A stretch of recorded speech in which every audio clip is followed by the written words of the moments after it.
Magdi-deliver po ako sa inyo mamaya. Sige, ilan ba gusto mo? Mga dalawang ano lang ma'am, dalawang popsicle. Wala kaming ganun.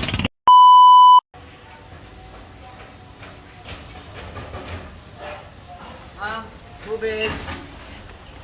May Ah? tubig po kayo? Meron pa. Ay, ganun po. Baka sa iba na kayo kumukuha, ma'am ha. Baka hindi na kayo kumukuha sa akin.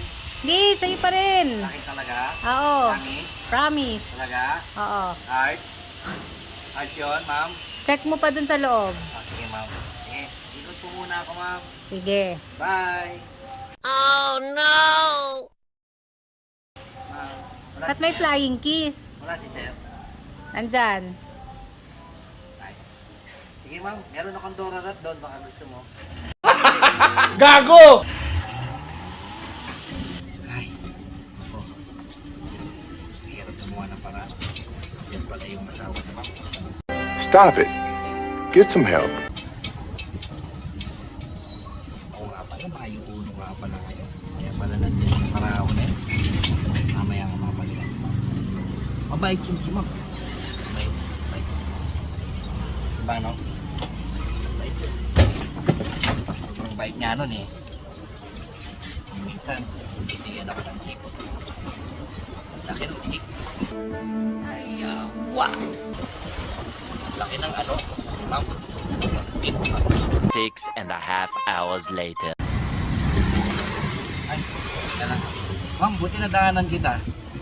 Saan po papunta nyo? Diyan lang. Ha? Diyan lang. Ma'am, salamat sa camera ha. Kasi pinapakita ko talaga sana. Ang init kasi maglakad eh. Ganun po ba? Ano ma'am? Pwede po bang mag-deliver uli sa inyo mamaya o sa susunod na araw? May tubig po kayo ma'am? Ubus na. Ubus na? Mag-deliver po ako sa inyo mamaya. Mga dalawang ano lang ma'am, dalawang popsicle. Wala kaming ganun. Ganun ang meron. Okay. Galon pala. Galon pala yun ma'am. Ano ko ba? Teka ma'am, baka nakaka-istorbo ko, baka nandun si, si Mister. Wala. Malis na. Okay lang po ba ma'am, mag-deliver sa inyo ha? Oo, sige. Paspas tayo, paspas. Paspasan natin. Papaspas natin, para dami tayo ng deliver kay ma'am.